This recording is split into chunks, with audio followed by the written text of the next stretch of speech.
Les presento a José Manuel Galán, todos le conocen, y él nos va a estar hablando precisamente sobre el título de su conferencia, Abriendo puertas y ventanas, el proyecto Yehuti abre al público las tumbas de Yehuti y de Geri en Drabu el Naga, en Luxor.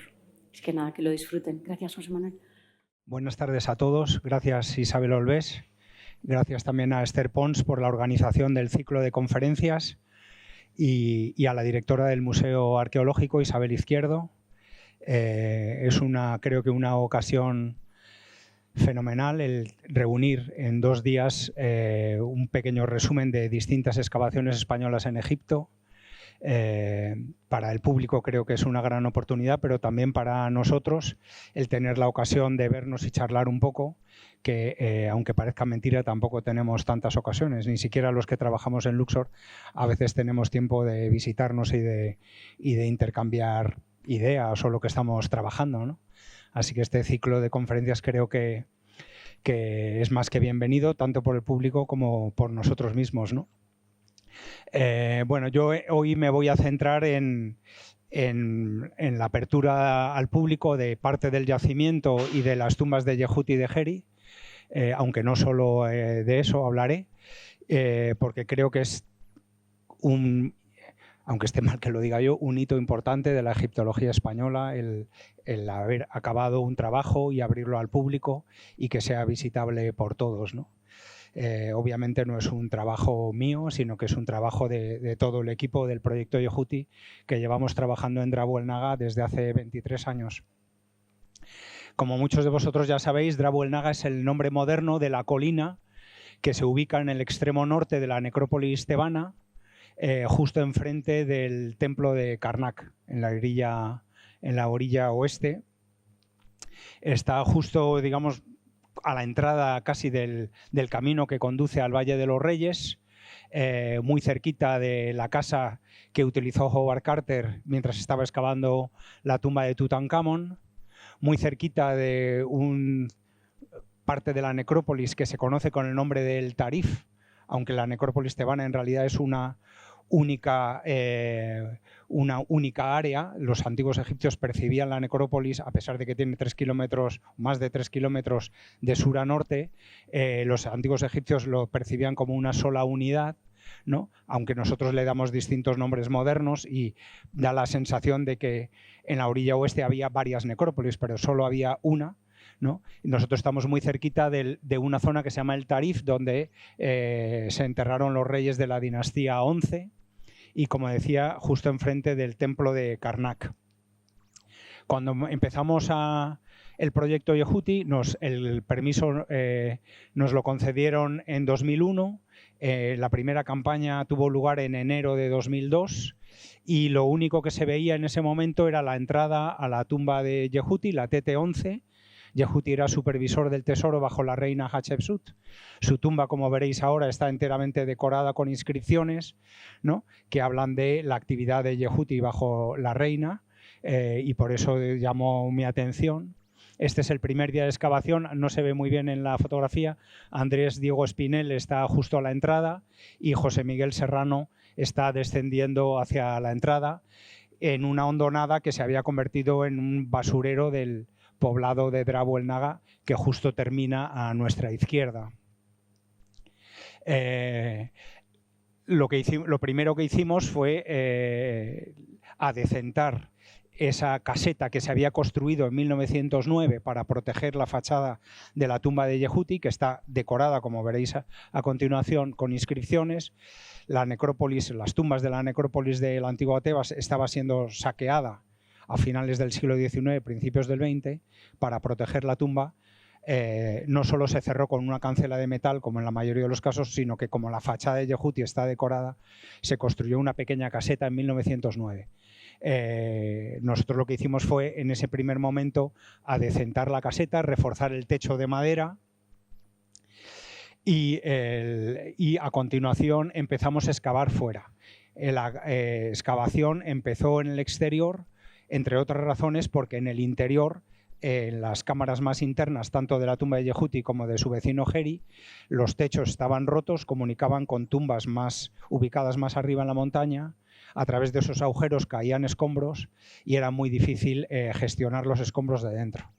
Mientras los arquitectos buscaban la forma de resolver la caída de escombros en las partes más internas de las tumbas, la excavación comenzó en el exterior. Esta es una fotografía tomada en 2004, es decir, en nuestra segunda campaña, que muestra el comienzo de la excavación en el exterior y lo cerquita que estamos del fin del poblado de Drabo el Naga.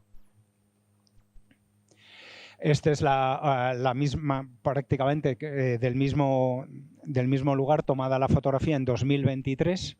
El poblado ya ha desaparecido, fue derribado en 2006-2007, ¿no? Y eso nos ha dado ocasión de excavar a la izquierda del patio de entrada la tumba de Yehuti.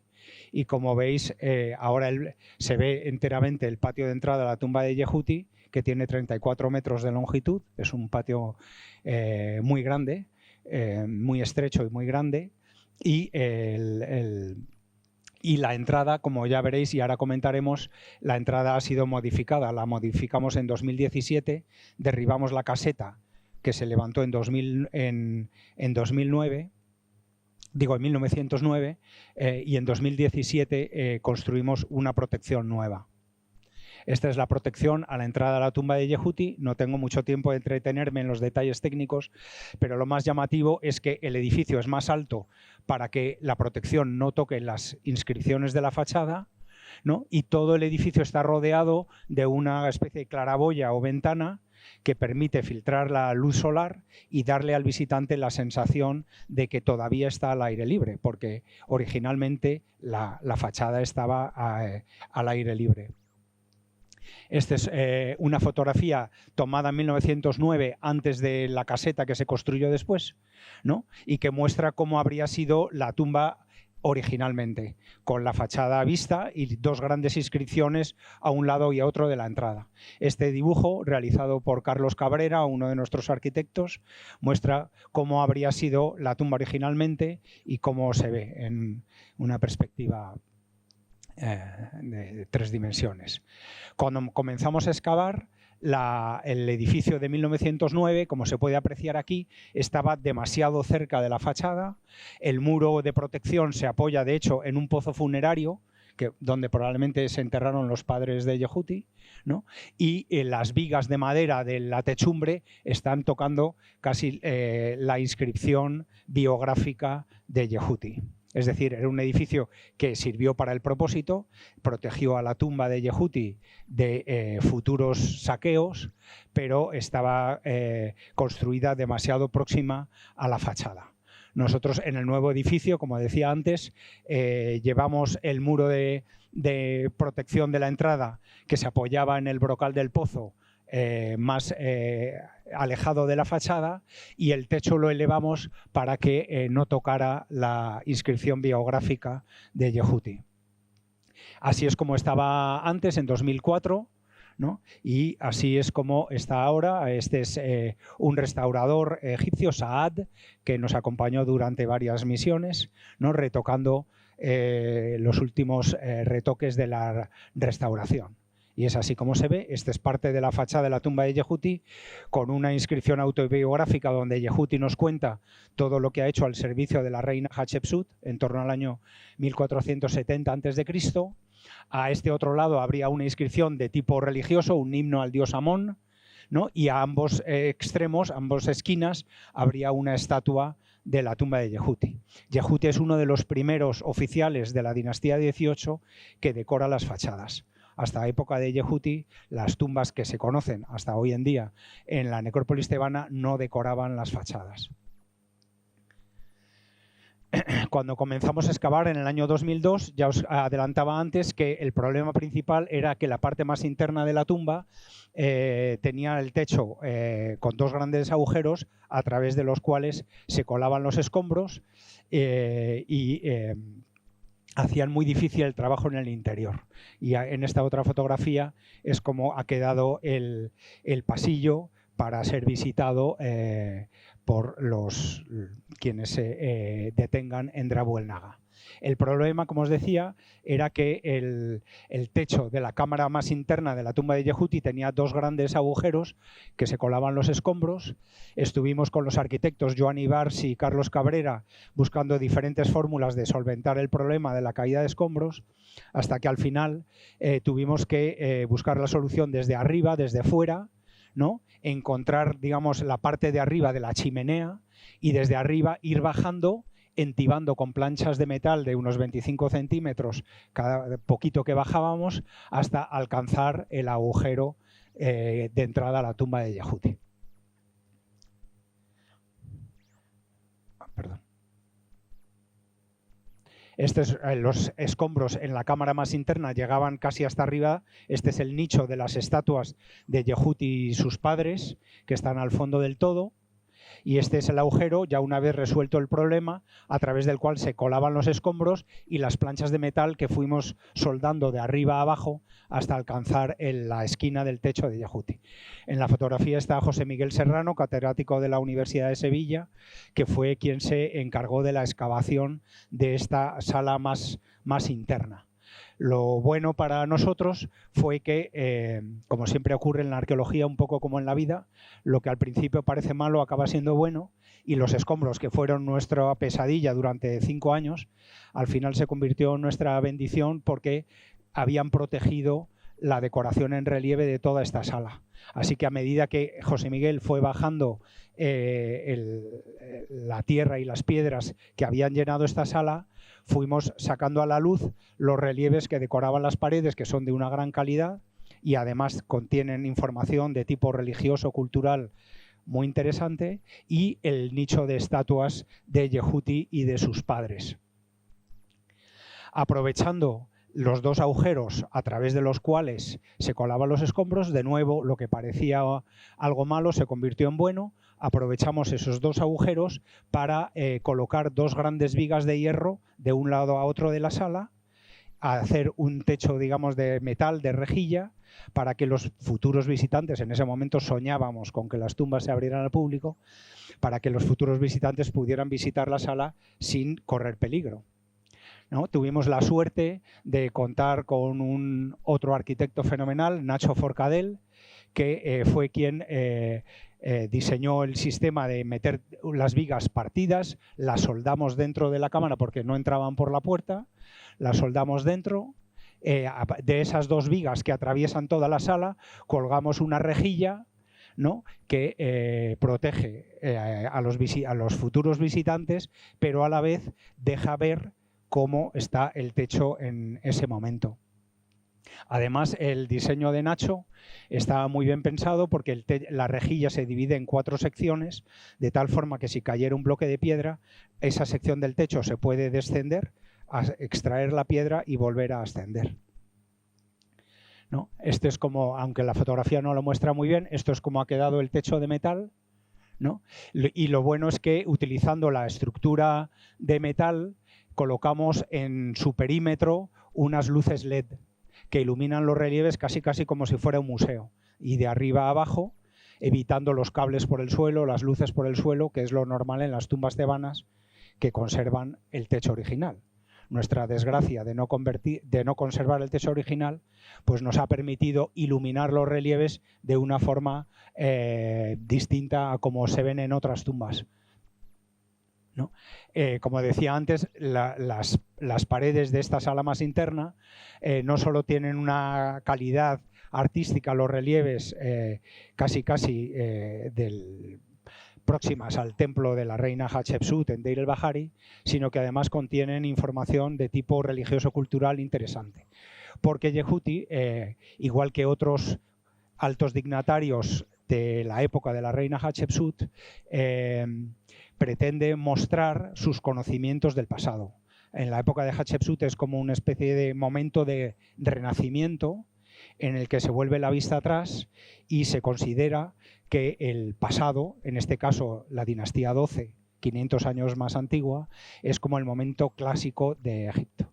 Y los altos dignatarios de la reina Hatshepsut visitan las tumbas del Reino Medio, buscan inspiración y de alguna forma la versionan. Y tanto Yehuti como otros contemporáneos suyos en sus monumentos funerarios hacen guiños, alusiones a la época clásica de la dinastía XII, ¿no? Yehuti, por ejemplo, incorpora en la decoración de esta sala rituales que ya habían caído en desuso y que solo se conocen a través de documentación de la dinastía XII. Por ejemplo, en los papiros del Rameseum de la dinastía XII. En este caso es una escena de decapitación de un bóvido muy llamativa, o en este otro caso la estrangulación de un nubio, ¿no? En la dinastía XII hay un tipo de documentación muy peculiar de esa época que se denominan los textos de execración, que eran figurillas de barro, ¿no? Donde se escribían nombres de nubios sobre todo y luego se decapitaban o se les hacía algún tipo de sacrificio, ¿no? Probablemente Yehuti, incorporando en los rituales funerarios que plasma en las paredes de su tumba esta estrangulación de un nubio, de alguna forma a lo mejor está haciendo alusión a esos textos de execración de la dinastía XII. Planeando la apertura al público de la tumba de Yehuti, inevitablemente teníamos que dejar fuera su pozo funerario. Para desgracia nuestra, porque la cámara sepulcral está, como ahora os enseñaré, enteramente escrita y decorada. Pero era impensable que los visitantes bajaran el pozo de 8 metros y luego el segundo pozo de 3 metros hasta alcanzar la cámara sepulcral, ¿no? La cámara sepulcral, como digo, es especialmente interesante porque las 4 paredes fueron escritas con pasajes del libro de los muertos, del libro de la salida al día e incluso el techo. En esta viñeta se muestra a Yehuti, ¿no? Encima de la barca solar, detrás de Rahorachti, ¿no? Con su nombre identificado, igual que el de su padre y el de su madre, ¿no? Habiendo superado todas las pruebas que en el camino al más allá le han puesto, ¿no? Y por fin ha conseguido subirse a la barca solar y navegar hacia el horizonte de la salida al sol, ¿no? Bueno, la fotografía pesa mucho, no se ha cargado bien, y este es el techo magnífico de la cámara pintada de Yehuti, que solo tiene casi como rival o paralelo el de la cámara de la tumba de Senenmut, ¿no? Senenmut es contemporáneo de Yehuti. En su antecámara, totalmente decorada, tiene un techo astronómico maravilloso. Yehuti hace una versión no tanto científica como Senenmut, sino que hace una versión religiosa y escribe en el techo los capítulos que hacen referencia al conocimiento de las almas del cielo. Y es muy bonito ver cómo Senenmut y Yehuti contemporáneos, uno plasma el techo astronómico, digamos, científico o físico, con las constelaciones, las estrellas, etcétera, mientras que otro, al mismo tiempo, hace una versión religiosa del firmamento. Como en esta parte no podían bajar los visitantes, lo que hemos hecho en el edificio moderno que protege la fachada, hemos colocado una fotografía a escala 1:1 de lo que del techo, porque la idea también es mostrar la tumba de Yehuti como él quería. Es no solo un monumento a su recuerdo y a su vida, a su servicio a la reina Hatshepsut, etcétera, sino que él pretende hacer de su monumento un monumento a las letras escritas, y por eso decora desde la fachada hasta la cámara sepulcral todo su monumento como una exhibición a sus conocimientos de la escritura y sobre todo a su habilidad de incorporar la escritura a la estructura arquitectónica, ¿no? Y es el primero, digamos, de la dinastía XVIII, junto con Senenmut, que decora la fachada y la cámara sepulcral, ¿no? Era una pena que el visitante no viera la cámara sepulcral y por eso incorporamos aquí el techo con la diosa Nut en el centro y la viñeta de Yehuti junto a Rahorachti en la barca solar. Cuando ya la excavación dentro de la tumba de Yehuti había terminado y estaba ya a punto de terminarse la consolidación y la restauración, tuvimos la suerte de contar con un empujón financiero importante del American Research Center in Egypt, que en 2022 nos ayudó para terminar de preparar las tumbas para abrirse al público, ¿no? Gracias a esa ayuda pudimos dar este último empujón y aquí aparece Asma con Mohammed reforzando el suelo con la idea de que, ya que no tenemos techo, por lo menos que el visitante pise el suelo de Yehuti.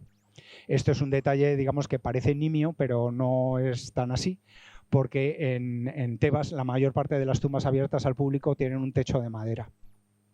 Y a nosotros nos daba mucha pena el que se tapara el suelo original. Entonces le dedicamos bastante esfuerzo con Suni, que está aquí también, y con los restauradores egipcios a reforzar el suelo para que el visitante sintiera las vibraciones del monumento antiguo original, ¿no? Y conseguimos que el Ministerio de Antigüedades aceptara que no colocáramos un techo de madera y quedó así bien expuesto. Este es el pasillo central con los últimos retoques, ¿no? Con Asma, con Suni y con Blanca Zarzalejos, terminando de consolidar y restaurar las paredes del pasillo central. La parte que peor se conserva es la sala transversal, porque había otros grandes agujeros al fondo del todo. Esa pared la restauró Miguel Ángel Navarro, que está aquí también con nosotros, y habría otro agujero en este otro extremo. Por aquí había corrido mucha agua y había hecho que una capa fina de barro se incrustara en la superficie de la pared y era muy difícil de quitar, porque el miedo era que al retirar el barro se fuera dañando el relieve. Retirar la capa de barro tan adherida a la superficie sin dañar el relieve era bastante difícil. Y aquí está Carmen Pascual, de nuevo con Saad, limpiando de forma manual, poquito a poco, en la superficie de la pared. Y en la superficie de la pared, que aún hoy en día se observa relativamente mal, para nosotros es muy importante porque contiene información clave para entender a Yehuti, ¿no? Aquí veis el proceso, arriba del todo está cómo estaba esta sección de la pared con la capa fina de barro, ¿no? Luego un poquito limpia y ya finalmente lista para abrirse al público. Con luz rasante se puede observar un detalle de una escena importante y es el jefe del Punt llegando ofreciendo una pila o un montón de incienso de mirra, ¿no? Del Punt, y Yehuti estaría aquí a nuestra derecha, ¿no? Esto es una escena muy importante porque de alguna forma es el paralelo a la escena del Punt que se ve en Deir el-Bahari. Claro que en esa escena no figura Yehuti, aparece el rey del Punt con la pila y en la misma pila de incienso de mirra, entregándosela al embajador egipcio, que es el tal Nehesi, ¿no? Gracias a la labor de los restauradores, ¿no? Los epigrafistas vienen después y pueden reconstruir parte de la escena o documentar parte de la escena. Esto es lo que veíamos antes, el embajador del Punt con el nombre que se conserva, ¿no? El cartucho de Hatshepsut ha sido dañado, ha sufrido damnatio memoriae, pero también la fisionomía del jefe del Punt se reconoce bastante bien. Es decir, Yehuti trae a su sala transversal una escena del Punt que estaba representada en el templo real. De hecho, en el templo real, no en la escena de los jefes del Punt, pero cuando ya el incienso y la mirra llegan a Tebas, ¿no?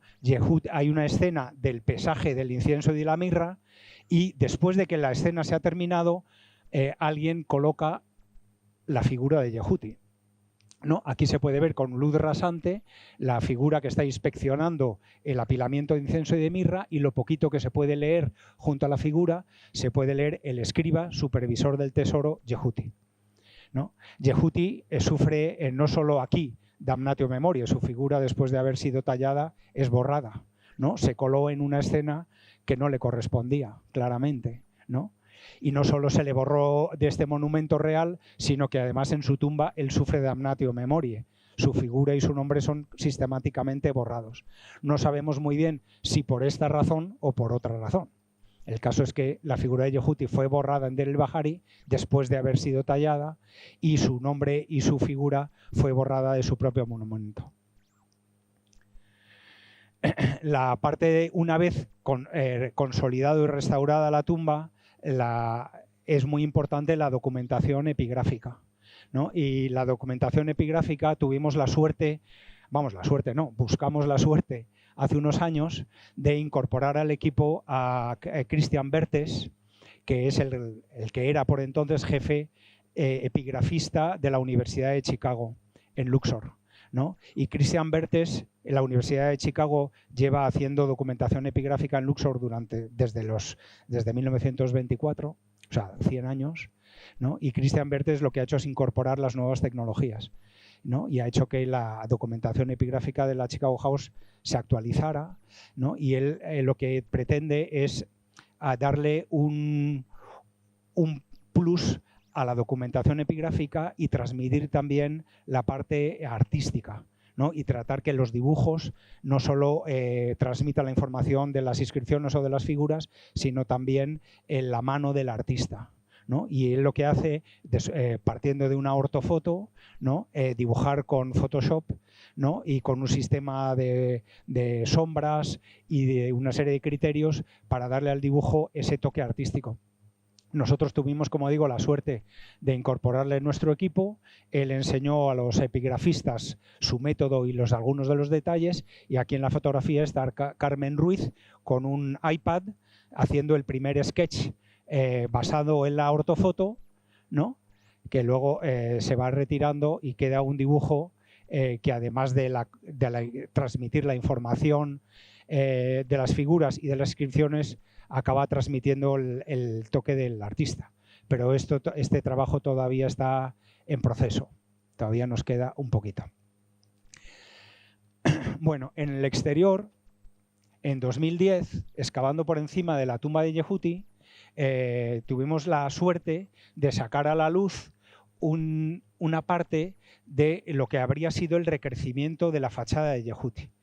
Da la sensación que Yehuti pretende hacer a escala menor una versión de Deir el-Bahari, haciendo un patio de entrada más largo de lo normal. Normalmente en esta época los patios de entrada son cuadrangulares, tan anchos como largos. Yehuti hace un patio de entrada muy muy largo que casi parece la avenida hacia Deir el-Bahari, y luego no contento con una fachada de 3 metros, la recrece con otros 3 metros de mampostería para tener una fachada más imponente que recuerda un poco a las terrazas de Deir el-Bahari.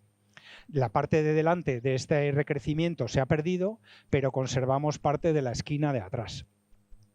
Bueno, durante muchos años la parte de arriba quedó así, pero en 2022, planeando de nuevo la apertura al público de las tumbas, decidimos recrecer o recrear la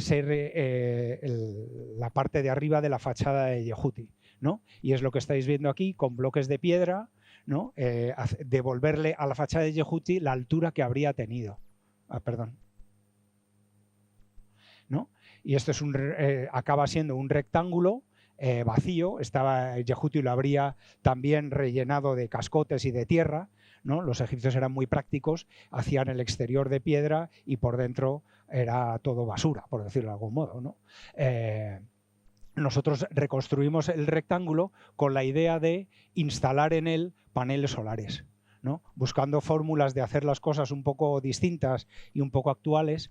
Pensamos que Egipto, siendo un país eminentemente solar, no solo religioso sino físico también, era una pena iluminar las tumbas o los monumentos con luz eléctrica convencional. Y se nos ocurrió iluminar las tumbas con luz solar, ¿no? Gracias a la ayuda americana contactamos con una empresa egipcia del Cairo que nos proporcionó paneles solares y todo lo necesario, ¿no?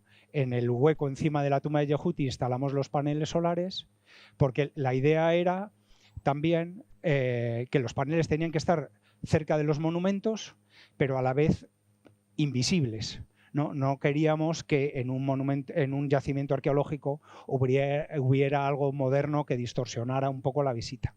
Y por eso se nos ocurrió que en el pilón, en el recrecimiento de la fachada de Yehuti, era el lugar idóneo para instalar los paneles. Esto es lo que hicimos.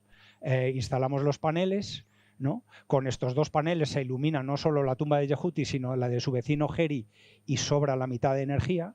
También pensamos un problema con los paneles solares es el polvo, y pensamos que el mantenimiento tenía que ser cero, ¿no? Entonces, como probablemente los guardias de cerca no van a limpiar los paneles solares nunca jamás en su vida, pensamos que necesitábamos el doble de la energía necesaria, ¿no? Si el polvo neutraliza o reduce la energía del panel, pues con estos dos paneles tenemos el doble de la energía necesaria. Como decía, lo importante es que el visitante hoy en día, cuando se acerca a la tumba de Yehuti, no ve absolutamente nada que le distorsione. Y esto es como se ve hoy la entrada a la tumba de Yehuti. Con el Ministerio de Antigüedades elaboramos estos paneles de información en inglés y en árabe, que todo, como en Egipto, todo se tiene que negociar, ¿no? La idea de los paneles es dar la información que no se ve de alguna forma obvia, ¿no? Por ejemplo, incluimos las fotografías antiguas de 1909, ¿no? Como se techó por primera vez también en 1909, planos, etcétera, que de alguna forma completen lo que el visitante ve por sí mismo. Además, incluimos en todos los paneles solares un código QR que le permite también al visitante, si tiene conexión, claro, pero en Drabu el Naga hay conexión, pues ver una recreación del yacimiento y de nuevo mostrarle lo que no ve, ¿no? Es decir, si ahora cuando ve la tumba de Yehuti ve la protección moderna, aunque estemos muy orgullosos de ello, es un elemento externo, el 3D le muestra el monumento lo más cercano a como habría sido originalmente, e incluso incorpora la fotografía del marqués de Northampton, que fue el 1898-1899 quien patrocinó las primeras excavaciones en la zona, ¿no? Llevadas a cabo por Wilhelm Spiegelberg y Percy Newberry, ¿no? Y que se hizo fotografiar junto a la fachada cuando estaba al aire libre.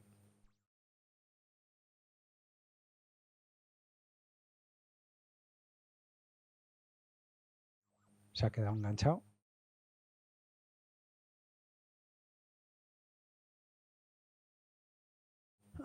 Se ha quedado enganchado. A ver aquí. Ahora. Bueno, la tumba de Yehuti, además de estar abierta al público, hemos abierto al público la tumba de Geri, que es mucho más pequeña, solo tiene decorado el pasillo, pero es importante porque es una de las muy pocas tumbas de comienzos de la dinastía XVIII que está decorada y que se conserva. Hay una en Deir el Medina de comienzos de la XVIII muy bonita, publicada por Nadine Cherpion, pero que no está abierta al público. La tumba de Teteki, Tete-15, del reinado de Ahmose Amenhotep I, también estuvo decorada, pero no está abierta al público. Y nosotros, digamos, ofrecemos la posibilidad de ver una tumba de época del rey Ahmose, primer rey de la dinastía XVIII, y de Amenhotep I, decorada. Cuando comenzamos a trabajar en la tumba de Geri, en la TT12, como veis, el panorama era no desolador, pero sí un reto. De nuevo, la parte más interna estaba llena de escombros que caían por un agujero abierto en el techo en la cámara más interna, ¿no? Además de estar conectado con unas galerías subterráneas, etc. Aún así, lo que se podía ver desde el primer momento es que la calidad de los relieves de Geri eran realmente sorprendentes. De hecho, le sorprendieron al propio Champollion. Champollion en 1829 entra en la tumba de Geri a través de otra tumba, la tumba de Baki, ¿no? con Hipólito Rossellini, y en sus cuadernos de campo, que se conservan uno en París y otro en Pisa, ¿no? Anotan que los relieves son de una calidad excepcional y que recuerdan a los relieves del Reino Medio, ¿no? Y efectivamente la forma que están hechas las figuras, ¿no? Recuerdan un poco ese estilo del Reino Medio, a la vez un poco erguido, pero por otro lado con un encanto especial, ¿no? Esta es una escena en la que el ataúd de Geri está siendo transportado de un lado a otro del Nilo, acompañado de dos mujeres que hacen el papel de Isis y Neftis, reproduciendo así el mito de Osiris, ¿no? Otro detalle del más allá. Curiosamente, en esta época, Anubis, casi tiene un papel más importante que el propio Osiris, representado a una escala mayor y por delante del propio rey del más allá, ¿no? La tumba de Geri era también un reto para la restauración porque estaba muy dañada. Muchos bloques los encontramos en la excavación del exterior y gracias a los epigrafistas sabíamos dónde reubicarlos, y en esta fotografía está Miguel Ángel Navarro colocando uno de los bloques en su sitio. Como veis, la parte, ya se ha comentado en otras conferencias anteriormente, pero la parte de interna de la pared es muy desigual y a veces hay que ir rellenando la pared para poder ubicar bien con la superficie de la pared cada uno de los bloques, ¿no? Esto es un detalle del trabajo, y así ha quedado abierta al público la tumba de Geri, ¿no? Es como mucho más pequeña. Este primer pasillo no necesita luz artificial, la verdad es que es muy bonito, está orientada de tal forma que la luz natural del sol ilumina los relieves de una forma rasante y no necesita luz artificial, y a pesar de que está relativamente dañada tanto por agentes naturales como por saqueos, como lo veis en la fotografía, aún así merece la pena porque, como decía, es una de las pocas tumbas de comienzos de la 18 conservadas. Donde sí se necesita luz eléctrica, luz de los paneles solares, es en la parte más interna, porque nuestra idea también era mostrar la tumba de Geri como un ejemplo de reutilización y no centrarnos solo en la propia decoración del propio Geri, sino también que el visitante vea cómo una tumba luego tiene una vida mucho más allá de su primer ocupante, ¿no? Esta es la cámara más interna y aquí está el pozo funerario, donde el visitante se puede asomar a ver un poco cómo ha quedado la tumba al fondo del todo. El pozo funerario de Geri fue utilizado en el siglo II a.C. para depositar miles y miles, y no exagero, de momias de animales, ¿no? Que fueron sucesivamente quemadas y de nuevo rellenadas las cámaras. Casi todas las paquetes de lino son ibis y halcones, pero además tenemos buitres, tenemos águilas, tenemos pelícanos, búhos y bastantes tipos de aves rapaces, ¿no? Y no sé, creo que fue Miguel Ángel Molinero que comentó, en esta época tolemaica, curiosamente, tenemos un perro, ¿no? A la entrada de la cámara. Esto es un ejemplo de una momia de halcón. Este año, en 2024, digamos, lo que hicimos con Salima Ikram y con Chisco Bosch, que son los que se han encargado del estudio de la reutilización en época tolemaica de la tumba de Geri y que están ya a punto de terminar el volumen para publicarse, lo que hicimos es una cata dentro de la cámara sepulcral de Geri y estudiar unos cuantos paquetes de momias, pero no tocamos todos. Sin embargo, este año, bueno, hemos decidido escanear de nuevo la sala y plantearnos para, si no esta campaña que viene, en el futuro, acabar vaciando toda la cámara, porque existe la pequeña posibilidad de que debajo de las momias del siglo II a.C. esté parte del ajuar funerario de Geri. Y aunque pueda quedar muy poquito, de hecho a la entrada encontramos una jarrita de tipo chipriota, característica de comienzos de la 18 dinastía, pues aunque quede muy poquito, creo que sí que merece la pena. Entonces lo hemos escaneado y la idea es, si a Salima le parece bien, que por ahora no, pues ir sacando todos los paquetes, irlos escaneando, digamos radiografiando, fotografiando y acabar vaciando toda la cámara, ya veremos. Pero es un trabajo, claro, ímprobo. En esta fotografía está Beatriz Noria, que está con nosotros 2 campañas, que fue la encargada de escanear la cámara de Geri y la contigua que se comunican. Esta es la escalera por la que descendieron Champollion y Hipólito Rossellini en 1829. La entrada a la tumba de Geri estaba totalmente tapada y entran por esta escalera, ¿no? La idea es que el visitante de nuevo vea la conexión entre las tumbas. De hecho, en esta misma esquina está la entrada a una galería que es muy peculiar, ¿no? Y que tiene encima un grafiti endemótico que dice, entre otras cosas, aquí está el primer vestíbulo, por él se accede a la capilla de los dioses que son venerados, escrito por Pashermen, hijo de Yehuti Seyem, el grande de Tot, quien recitará para ellos, para que ellos puedan descansar. Entras dentro de esa galería y te encuentras otro graffiti que dice primer hall de la galería que lleva a los dioses, ¿no? Sigues adelante y te encuentras otro graffiti que dice el pasillo que lleva a los dioses, luego otro graffiti que te dice no dejes aquí tu momia, sigue adelante, ¿no? Todo eso y más está en un volumen que ha sido publicado por Richard Jasnow y Tina de Cervo en 2021, que se centra en los grafitis demóticos de tanto la tumba de Yehuti como la de Geri. La tumba de Geri además tiene el aliciente extra de que, si bien la fachada no ha sido decorada, es 50 años anterior a Yehuti, y os comentaba que Yehuti es de los primeros que decora la fachada, sí que parece que sobre la entrada tenía una pequeña pirámide, porque encontramos algunos adobes alineados con la fachada y el centro tiene esa especie de bola de la montaña que se utilizó probablemente como corazón de la pirámide. Desde esta toma se ve mejor, ¿no? Pero esto es una hipótesis que tampoco estamos 100% seguros. En esta fotografía también mostramos la entrada por donde se cuelan Champollion y Rossellini, que por entonces no tenía esta apariencia, ni mucho menos. Ellos piensan que es una cueva. Nosotros sabemos ahora que es la tumba de Baki, supervisor del ganado de Amón a comienzos de la dinastía XVIII. Tenemos las jambas que le identifican. Todo esto lo ha restaurado Miguel Ángel Navarro. Es ya una tumba con entidad propia de comienzos de la XVIII también. Además, el visitante no solo puede ver los monumentos funerarios de Yehuti y de Geri, sino también ver cómo ha evolucionado la necrópolis. Nuestro yacimiento, hoy por hoy, es uno de los pocos lugares donde se puede ver cómo era la necrópolis.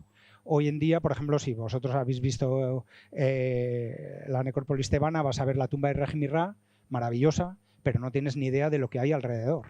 Es como una isla. Ni siquiera la entrada ha sido excavada. Nunca.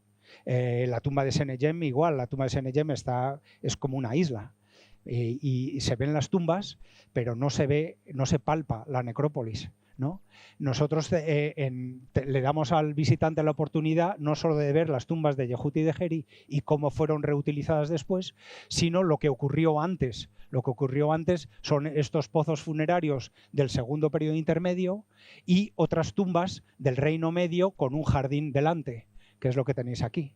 En realidad, lo que el visitante ve no es el jardín propiamente dicho, que es demasiado frágil para mantenerlo en el exterior, sino una réplica que hemos construido. Y ahora os lo cuento muy rápido. Esto es cuando descubrimos el jardín en 2017 con Jamal, uno de nuestros mejores trabajadores, que fue quien se encargó con David García de excavar el jardín, ¿no? Que es una estructura de 3 metros por 2 metros 20 de 30, ¿no? Para que veáis la relación con Yehuti. Estos son 2 tumbas excavadas en la roca, pero de la dinastía 12, comienzos de la 12, ¿no? Y el jardín delante de una de ellas. El jardín se fue poco a poco cubriendo con arena fina, de tal forma que cuando fue la zona reutilizada poco después, en la dinastía 13, por ejemplo, cuando se hacen esas capillitas de adobe, el jardín ya está cubierto y ya está protegido, ¿no? Y gracias a eso se han conservado las semillas e incluso el tronco de un árbol todavía en pie, que está justo aquí. Ahora estamos preparando la publicación científica del jardín, que es un volumen colectivo donde participan varios miembros del equipo, ¿no? Y este es un dibujo que recrearía, hecho por Nacho Forcadell, cómo sería el jardín, ¿no? En cada cuadrado se han plantado distintas plantas. Tenemos cilantro, una especie de melón no dulce, una cucurbitácea. Tenemos flores de la familia de las Asteraceae y el árbol que se identifica como un tamarisco que vivió en torno a los 25-26 años. En torno al jardín descubrimos un montonazo de cerámica que estudia Zulema Barahona con María González y Bettina Bader. Y curiosamente, a diferencia de los jardines de Amarna y de otros lugares, este es un jardín funerario y un jardín ritual. Y lo que hace la diferencia, que hasta que no te metes en ello casi no caes en la cuenta, es la cerámica. La cerámica es lo que le da el toque de un jardín ritual, que no aparece en los jardines de Amarna en tanta cantidad como tenemos nosotros, ¿no? Pero no me puedo detener tampoco en ello. Gracias a una ayuda del American Research Center in Egypt, de hecho nos han salvado 2 años seguidos, casi seguidos, conseguimos dinero para estudiar en profundidad el jardín, hacer los análisis pertinentes, consolidarlo y conservarlo. Aquí están Pía Rodríguez Frade, con Maite Béjar, con Carmen Pascual, encargadas de la consolidación y restauración del jardín. También participó Miguel Ángel Navarro y participa Suni también en esta fotografía. Para consolidar el adobe utilizamos silicato de etilo, pero a pesar de todos los esfuerzos que hicimos, el jardín es muy frágil para dejarlo al aire libre. Y lo que se nos ocurrió es, gracias a disponer de un escáner láser, escanear el jardín. Aquí está Joan Ibars escaneando el jardín. Con la información del escaneo fuimos a Factumarte. Factumarte es la empresa que ha hecho la réplica de la tumba de Tutankamón, entre otras cosas, y curiosamente tiene sus talleres en Madrid, al lado del CSIC, en la calle, cerca de la calle Alba Sanz, ¿no? Con esa información y con el dinero americano fuimos a Factumarte y ellos se encargaron de hacer una réplica del jardín, que es lo que veis aquí, ¿no? Hicimos la réplica en una especie de corchipán, ¿no? Aquí está Charlie haciendo los últimos los detalles. Ese corchipán luego se cubrió con una fibra de vidrio, como si fuera una tabla de surf, ¿no? Y sobre la fibra de vidrio, cuando todavía estaba húmeda, se espolvorea arena con el mismo tono que el jardín original para hacer una réplica exacta. Incluso el mortero blanquecino que recubre la pared del perímetro del jardín queda exactamente igual a como estaba el original. El detalle de la escalera en uno de los lados. Y cuando ya estaba todo terminado, lo partimos en 4 trozos y los colocamos en una estructura de metal para mandarlo a Luxor, ¿no? Llegó un poquito más tarde de lo previsto, ¿no? Pero llegó, ¿no? Con la misma estructura de metal que habíamos utilizado para llevar las 4 partes del jardín. Nacho Forcadell las rehizo para cubrir el jardín con esta estructura de metal. Sobre la estructura de metal colocamos unas planchas aislantes que no tocan ni la estructura de metal ni las planchas tocan el jardín original. Todo ello quedó cubierto y aislado, y sobre la protección colocamos las 4 partes de la réplica. Juanqui de Factumarte vino con nosotros una campaña a pegar las 4 partes y que no quedaran bien. Incluso el tronco del árbol quedó perfectamente, y así es como queda la réplica. Así es como quedó en 2020, y lo único que tenemos que hacer ahora, que aparecen en la pantalla Miguel Ángel y Blanca, es ver que con la dilatación y contracción de verano a invierno y de día y noche, pues ver que las grietas de las 4 partes no se han abierto, ¿no? Es lo que están chequeando, es decir, el jardín se conserva, al menos hasta ahora, en perfecto estado. Y la réplica es tan exacta que decidimos dejar las esquinas vistas para no engañar al visitante. La idea es que el visitante, digamos, sepa y reconozca que es una réplica, y a través del panel informativo sepa que el original se encuentra debajo en buen estado.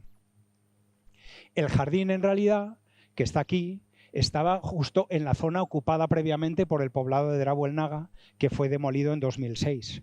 ¿No? Lo que es impresionante y que nadie se esperaba es que debajo del poblado moderno de Drabuelnaga se encontraban los pozos y las capillas de adobe de la familia real del segundo periodo intermedio de la dinastía XVII y las tumbas anteriores del Reino Medio, con el jardín aquí ubicado. en este solapamiento de la foto del poblado con las estructuras que desenterramos después, se puede ver bien la relación. Ay, perdón. ¿No? Este es el jardín justo aquí. Y este es el jardín está asociado a esta tumba que entra justo por debajo del poblado. En 2019, para mostraros un ejemplo, desenterramos la cuarta capilla de adobe del segundo periodo intermedio que excavaron Laura Huertas y José Miguel Serrano.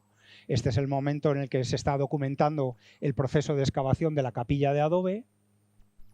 Junto a la capilla de adobe encontramos un conjunto de lo que llamamos en inglés stick shaptis. Son shaptis o figurillas que imitan una momia, tallados en madera, con inscripción en tinta negra en hierático. Todas ellas tienen el nombre de Ahmose y uno de ellos tiene el nombre de Ahmose Sapair. Este en concreto que estaba envuelto en telas de lino como si se tratara de una momia de verdad. A un lado de la capilla encontramos este conjunto de shaptis de madera con el nombre de Ahmose Sapair, pero al otro lado de la capilla encontramos un modelo de ataúd, de sarcófago, perdón, moldeado en barro que todavía conservaba la cuerdecilla que unía la tapa a la caja del sarcófago. Este es el detalle del sarcófago y dentro se encontraba una figurilla de nuevo en madera con una inscripción en hierático, pero no de Ahmose ni Ahmose Sapair, sino de un personaje llamado Yehuti. Yehuti es un nombre muy común en el segundo periodo intermedio y comienzos de la dinastía 18. No es el Yehuti de Hatshepsut, es un Yehuti que vivió unos años antes, ¿no? E incluso su tela de lino también tiene en hierático escrito el Osiris Yehuti. No solo eso, a un lado y a otro encontramos Ahmose Sapair y Yehuti, sino que delante de la capilla, fuera incluso del murete perimetral que abraza el pozo, que ya veremos luego, encontramos otros dos modelos de enterramiento, de momia, ¿no? Los dos con los sarcófagos hechos en barro y las figurillas de madera en el interior, ¿no? Aquí aparece Laura Huertas, ¿no? Levantando la tapa del pequeño, ¿no? Este es el momento. Esta es la figura más grande, ¿no? Que la tapa se había roto y se había hundido. Encontramos los trozos de barro dentro en el interior. Y a medida que fuimos excavando se vio la figurilla en muy buen estado de conservación, todavía envuelta en lino. Y este es un detalle muy bonito porque pasa igual que con los ataúdes rishi de la época, ¿no? Que se fabrican antes de conocer al propietario, ¿no? Y se hace la inscripción, ¿no? Y luego se añade el nombre por otra mano, el escriba se nota que es distinto, y ya como no hay hueco, lo ha tenido que hacer en los pies. Este es el detalle de la figura, como un ataúd rishi. Este es el detalle de la otra figura y la combinación de los dos con la tela con el nombre de Dedi, ¿no? Y este otro dibujo de Nacho recrea un poco cómo serían los enterramientos de la élite en el segundo periodo intermedio. Un pozo que baja unos 5 o 6 metros y una cámara sepulcral donde se empuja el ataúd y acaba sellándose con adobe, ¿no? Y arriba del todo una pequeña capillita junto a la cual se hacen libaciones y se dejan shaptis de tipo votivo, ¿no? Dentro de la capilla, que normalmente estaría abovedada, se colocaría una estela. En nuestra capilla se nos ha perdido la bóveda, pero se puede ver que hay un hueco probablemente para dejar una estela empotrada. Y de hecho, en uno de los pozos detrás de la capilla encontramos caída una estela, que no tenemos la certeza de que pertenezca a esta capilla, pero es de la misma época.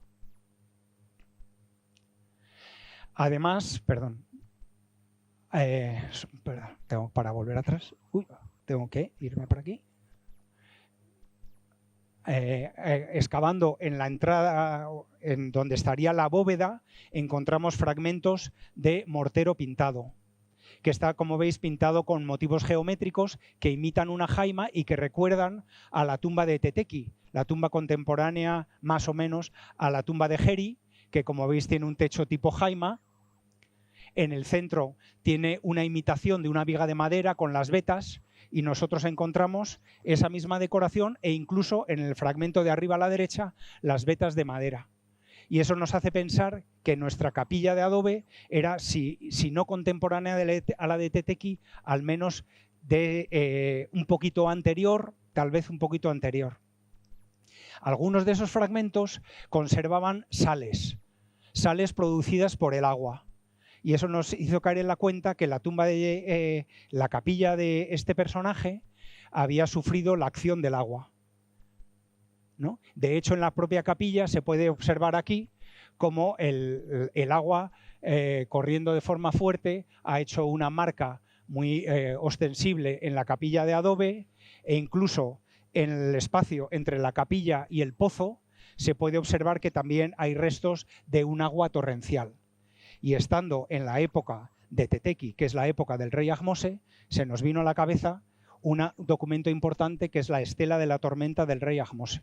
El rey Ahmose tiene una inscripción que cuenta que hubo una tormenta enorme que daña los monumentos, etc. Y nosotros tenemos documentación de tormentas probablemente en esta misma época. Es decir, tenemos tal vez, es una hipótesis, el testimonio arqueológico de lo que Ahmose se refiere en la inscripción de la tormenta.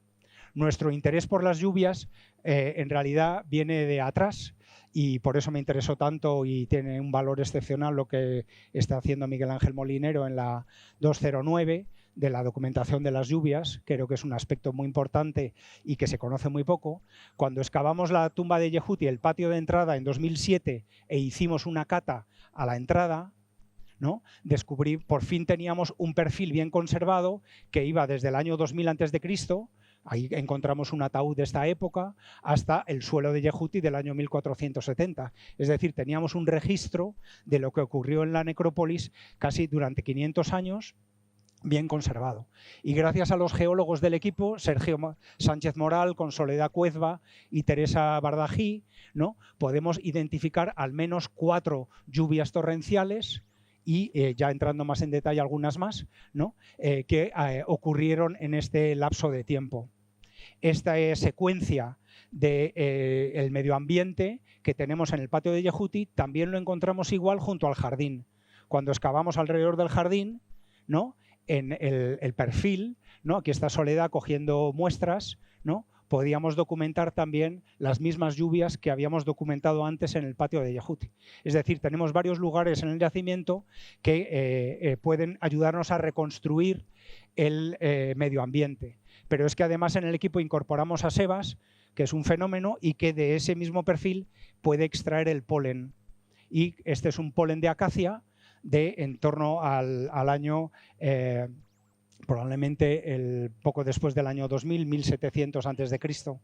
Y este es otro de cereal y que también incluiremos en la publicación. Voy a toda máquina, perdona Isabel. Bueno, además de todo esto que tiene mucho interés, por supuesto, encontramos en 2019, en realidad, justo en la esquina, un ataúd. Esta vez no había sido enterrado en un pozo ni en una tumba excavada en la roca de la montaña, sino que se había dejado sobre el suelo. Aquí aparece la cabeza del ataúd antropomorfo, como empezaba a aparecer. Como veis, está dejado sobre el suelo, sin ningún tipo de protección arriba, pero empotrado en unos bloques de piedra caliza, ¿no? Esto es así como lo trasladamos, lo llevamos dentro de la tumba de Yehuti. Ahí, este es el ataúd. Ahí Jesús Herrerín con Miguel Sánchez hicieron una serie de radiografías, ¿no? Y vimos que tenía en la oreja izquierda 2 pendientes. La oreja se había perdido, pero estaban los pendientes todavía ubicados en su lugar, ¿no? Estos son los 2 pendientes dorados que llevaba una mujer de 15 años del segundo periodo intermedio. Además, llevaba 2 anillos, uno de hueso y otro de metal con esta pieza translúcida azul. Y gracias a las radiografías pudimos ver que entre el cuerpo del cuerpo momificado de esta chica de 15 años y el ataúd había un conjunto de collares.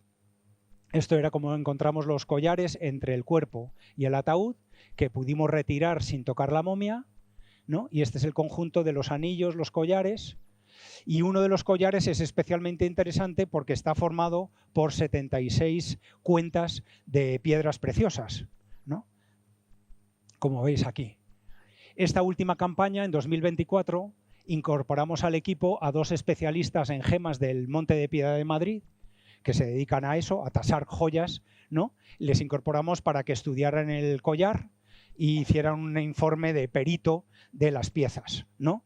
Entre ellas tenemos cornalina, tenemos amatista, que probablemente venía de Wadi el Hudi, junto a Asuán, de Asuán hacia el Mar Rojo, típica del Reino Medio, y encontramos también turquesas. La turquesa del collar tiene un tono más verdoso que azulado por la degradación del cobre. No todas las turquesas son azules, ¿no? Y esta es una turquesa verdosa. Las turquesas en esta época vienen del Sinaí, de Sherabit el Hadim, y hace aproximadamente una semana tuvimos la suerte de viajar a Sherabit el Hadim para filmar para el 4º documental. Estamos haciendo un 4º documental centrándonos en las mujeres de Drabu el Naga y entre otras en la mujer de 15 años que tenía este collar, ¿no? Como tenía turquesas, nos fuimos a Sherabit con nuestros hermanos beduinos, ¿no? Ahí que subimos la montaña, espectacular, ¿no?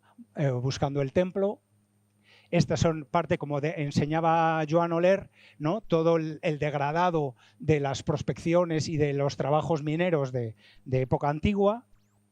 Algunas de ellas con los agujeros, como decía Joan, cuando encuentran una veta buena ya se meten dentro, ¿no? Y por supuesto arriba del todo el templo, que él también hablaba de ello. Aquí es un templo dedicado a Hathor, señora de la turquesa, con inscripciones desde el Reino Medio en adelante. La última inscripción de Hatshepsut del año 22 se encuentra aquí, ¿no? Aquí están Javier Trueba con Gaby filmando para el documental, que es espectacular el sitio. Vimos anochecer y dormimos junto a las minas. Una experiencia inolvidable, pero en realidad a los gemólogos nos interesaban por las piedras azules, porque las piedras azules nos llamaba la atención que no parecían piedras, ¿no? Y gracias a los gemólogos y a Javier Trueba hicimos estas fotos con luz para atrás y pudimos ver que las piezas tienen un montón de burbujas que confirman que no son piedras, sino que son artificiales. Y probablemente tengamos el testimonio de vidrio más antiguo de Egipto. Hasta la época, el vidrio estaba documentado en época de Hatshepsut. Pero si esta mujer de 15 años de la dinastía 17 o incluso antes, de en torno al año 1700 a.C., ¿no? Llevaba este collar, tenemos el testimonio de vidrio más antiguo. Ahora el siguiente paso es de dónde viene el vidrio. Si es de Siria-Palestina, de Mesopotamia o de Egipto. En principio Egipto no producía vidrio en esta época y se asume que es de Siria-Palestina. Pero en Siria-Palestina tampoco hay talleres de vidrio documentados, ¿no? Sí en Mesopotamia. Entonces la idea es hacer unos análisis el año que viene para tratar de ver si podemos identificar el lugar de procedencia de este magnífico vidrio, ¿no? Como son estos casos. Ya voy muy rápido, lo bueno de nuestro yacimiento es que empezando con Yehuti y con Geri hemos abierto una pequeña ventana a la historia de la necrópolis y a la historia de la antigua Tebas, que abarca desde el año 2000 a.C. con el jardín hasta época tolemaica y romana, que cuando reutilizan las tumbas. Aunque en realidad también nos interesa ir más allá, como ahora os voy a mostrar muy rápidamente. Esta es la evolución. En naranja las estructuras del Reino Medio, en verde el segundo periodo intermedio y en azul las de la dinastía 18. Es decir, tenemos toda la secuencia de la historia de la necrópolis prácticamente. Me queda mucho, voy a tener que cortar. Una de las preguntas es la tumba de Yehuti, ¿no? Una que se hacía Alejandro también, ¿por qué está ubicada aquí la tumba? ¿Qué hace aquí? Vemos que la tumba de Yehuti ocupa un espacio, el único espacio libre entre los pozos del segundo periodo intermedio, ¿no? Y si nos vamos arriba, encima de la tumba de Yehuti hay un pozo de dimensiones mayores de lo normal, que curiosamente coincide exactamente con su pozo funerario. Y los egipcios no dejaban nada a coincidencia, ¿no? Parece que está pensado, Yehuti piensa que su cámara más interna y su pozo tiene que estar alineado con el pozo de arriba. De hecho, encajan casi perfectamente. Esto no puede ser casualidad. La razón de ello no lo sabemos, pero una hipótesis es que encima de la tumba de Yehuti hubiera una pirámide. y que precisamente él recrece la fachada para que el visitante, cuando se acerque a su monumento, la pirámide anterior que está arriba parezca parte de su monumento. O sea, reaprovecha una tumba anterior. Pero esa pirámide, ¿de quién puede ser? Pues según el papiro Abbott, en esta zona había 3 pirámides. La pirámide de Nubjeperra-Intef, que ha redescubierto el Instituto Arqueológico Alemán hace unos años, ¿no? Sabemos, el marqués de Northampton con Newberry y Spiegelberg piensan que encuentran la pirámide de Sobekemsaf aquí, y entre medias tiene que haber la pirámide de un segundo Intef, ¿no? Hijo de Sobekemsaf y hermano del otro Intef. De hecho, el Instituto Arqueológico Alemán no solo redescubre la pirámide de Nubjeperra-Intef, sino que descubre parte del piramidion del Intef que falta. La parte de abajo está en el Museo Británico, ellos descubren ese trocito, es decir, que la pirámide del segundo Intef tiene que estar cerca, ¿no? Y probablemente, tal vez, podamos encontrarla encima de la tumba de Yehuti, pero no lo sabemos, es una hipótesis, eso es lo que nos espera en el futuro. Pero una cosa interesante es que tenemos una capillita, esta es la que excavó Laura y José Miguel, de un tal Ahmose, que está alineada con su pozo y que si trazamos una línea recta va exactamente al vértice de la pirámide de Nubjeperra-Intef. Y eso de repente nos da la pista de que a lo mejor los pozos y las capillas están orientadas según los monumentos reales, ¿no? Entonces, si esa es la orientación de Ahmose, otro hijo del rey, Intef, ¿no? Hijo de Sobekemsaf, está alineado hacia aquí, ¿no? Justo en una zona que también nos interesa. De hecho, hay otra capilla a su lado que tiene la misma orientación. Van todos arriba. Y así, empezando la campaña pasada, hemos empezado a limpiar la zona donde están orientadas las capillas de Intef Mose y de su vecino, justo aquí. Buscando, ilusamente, probablemente no la encontraremos, basta que busques una cosa para que no la encuentres, ¿no? La pirámide que falta del otro Intef, ¿no? Estas son las tareas de limpieza y a la par, muy rápido os cuento, que esto es otra línea de investigación del proyecto, estamos documentando la casa de arriba, que ya es casi un elemento arqueológico, ¿no? Es muy interesante porque los ocupantes de estas casas, ¿no? Incrustan papeles en las paredes como amuletos con suras del Corán, ¿no? Estos son papelitos que incrustan con suras del Corán, muy interesante de documentar, ¿no? Una de esas, la casa está levantada delante de tumbas antiguas, como esta tumba del Reino Medio, que fue reutilizada en la dinastía XVIII y que conserva parte de la pintura. Aquí está de nuevo Miguel Ángel Navarro consolidando y conservando parte de la pintura, no ya del Reino Medio, sino de la dinastía XVIII. Esta es la documentación que estamos haciendo con el escáner láser que nos presta Leica, ¿no? Aquí está Juan Sell escaneando el interior. Esto es parte de la nube de puntos que estamos ahora procesando. La prospección de estas tumbas detrás de las casas nos ha llevado a un pozo que asciende. Aquí está Ana Oliveira escaneando una tumba que no conocíamos, que no se ve desde fuera, una tumba gigante con un sloping passage, y acaba siendo una tumba de finales de la dinastía XVIII que por fuera no se ve, pero que hemos accedido a ella por estos agujeros de ladrones, ¿no? Y que podemos ahora ubicar en la colina, fuera ya de nuestra concesión.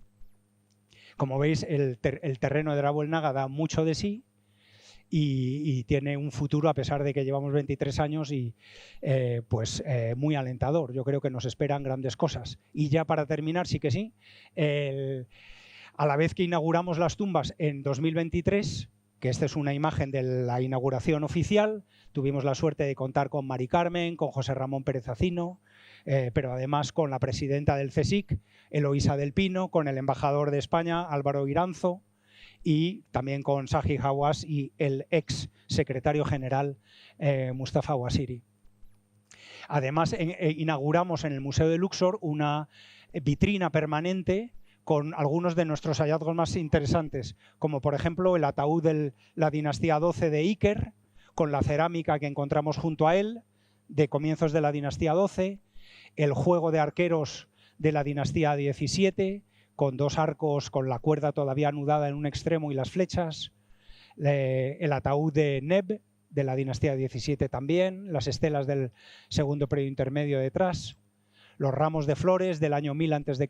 con algunos óstraca, los ataúdes de la chica, de un niño y los modelos de barro y la tabla del aprendiz, algunas de las joyas y momias de animales. Es decir, no solo hemos inaugurado las tumbas y parte del yacimiento, sino también una vitrina de unos 14 metros de largo con algunos de nuestros hallazgos más interesantes. Como todos hemos mencionado, esto es obra de un equipo. Yo soy el más prescindible de todos, el que dirige la orquesta y no hace gran cosa, ¿no? Y simplemente recordaros que tenemos una página web estupenda, que también tenemos problemas de financiación como todos y por eso tenemos un link a PayPal para hacer donaciones. Todos tenemos problemas de financiación, ¿no?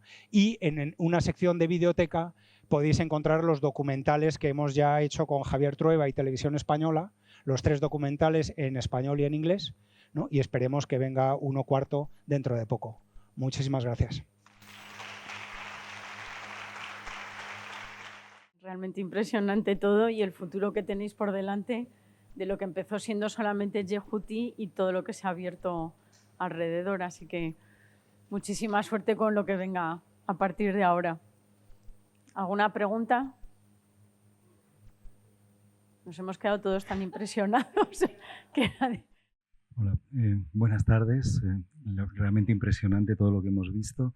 Mi pregunta probablemente es en una dirección que no te esperas, pero como ya todo el mundo sabe cuál es el futuro que nos espera en este museo dentro de unos meses, uno de nuestros problemas para la próxima exposición es la organización de los collares. ¿Los collares que has mostrado están exactamente en la disposición original o habéis tenido que reconstruirlo? Porque hoy nos hemos enfrentado... Es que es muy raro que haya un collar que se haya documentado exactamente cuál es la posición de las piezas. Los que a lo mejor les decepciona mucho saberlo, los que están en los museos normalmente se han reconstruido en el siglo XX sin saber realmente cómo estaban colocados sobre los cuerpos. Bueno, nosotros en este caso, porque en otros pozos hemos encontrado cuentas de collar, pero sueltas. Pero en el caso de la chica de 15 años, el collar todavía conservaba la cuerdecita que unía las cuentas. Y Pía Rodríguez Frade, que está aquí también, pues fue capaz de conservar el orden de las piezas. La cuerda antigua, que ya no tenía consistencia apenas, fue reemplazada por un cordel moderno, ¿no? Y bueno, pero el orden de las piezas, lo bueno es que la tenemos exactamente como estaba originalmente. Sí, y eso es muy excepcional, como dices tú, sí. Estupendo. Y ligado a las lluvias, que yo ya veo que es un tema que nos interesa, ¿cuánto más polen habéis obtenido? ¿Puedes decirnos mínimamente cuáles son los resultados de los análisis de polen? Lo que los geólogos dicen, o sea, lo básico es que se observa un cambio climático muy fuerte en torno al año 2000 a.C. Antes del año 2000 a.C. hay lluvias escasas, pero muy, muy fuertes, capaces de arrastrar bloques de piedra, ¿no? De hecho, nosotros tenemos, no lo he enseñado, pero hay un enterramiento, al lado de Iker, que se desploma parte de la tumba debido a la acción del agua. Pero a partir del año 2000 antes de Cristo, las lluvias son más frecuentes y más suaves. Pero eso no quiere decir que no hubiera lluvias fuertes. Yo creo que lo que describe Ahmose en la estela de la tormenta, aunque estuviera inflado y exagerado y dramatizado, pero corresponde a un evento natural real. Es decir, que si bien a partir del año 2000 hay menos gotas frías, por decirlo de algún modo, pero sí que las sigue habiendo de vez en cuando, ¿no? Pero el año 2000 es según dicen ellos, es clave, ¿no? Y bueno, luego lo que pasa es que todo es relativo, que es una lluvia fuerte o no, ¿no? Claro, la lluvia que deja registro arqueológico es que tiene que ser muy, muy fuerte. Y aunque tú claro, todo es relativo, ¿no? Comparado con las que movían rocas, pues puede no ser nada, pero realmente sí que era, ¿no? Pero es verdad que, como tú también decías, o sea, las lluvias son mucho más frecuentes. En el desierto llueve mucho. En Sudán hoy en día llueve muchísimo hasta deshacer los monumentos prácticamente. Gebel Barkal está sufriendo no solo por las tormentas de aire, sino también por las lluvias que cuando ocurren a lo bestia. O en Asuán ha habido hace poco, ¿no?, unas lluvias torrenciales. ¿No? Pero lo que sí que es bonito también ver, como tú también has encontrado los árboles a la entrada de la tumba, es que la necrópolis era mucho más verde de lo que asumimos, ¿no? Sobre todo por la presencia de árboles, no tanto de jardín, pero sí que el árbol tenía un simbolismo religioso importante y son muy comunes, o debían ser muy comunes a la entrada no solo de Deir el-Bahari, sino de las tumbas. Y los jardincitos que hemos encontrado nosotros y que antes encontró Winlock en la tumba de Yari y que ahora es parte de la concesión de Antonio, debía haber más. Lo que pasa es que se han excavado delante de las tumbas muy pocas veces. Pero estoy seguro que si se empieza a excavar delante de las tumbas del Reino Medio, al menos en la parte baja de la colina, saldrán muchos más jardines a la luz.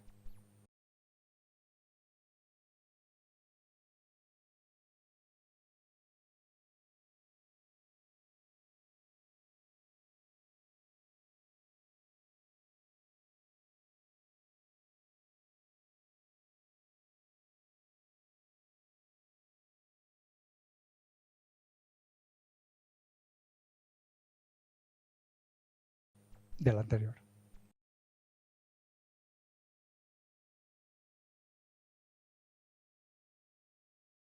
Bueno, también lo que los geólogos dicen es que en el caso de las lluvias, depende de donde tú estés, tienes un registro u otro. O sea, las lluvias van cogiendo, ¿no?, caminos de bajada o de salida, ¿no?, y a lo mejor al lado tienes un registro muy distinto. Lo que sí que es bonito es ver que lo que hemos registrado junto al jardín se corresponde muy bien con la cata en el patio de Yehuti. Eso encaja muy bien.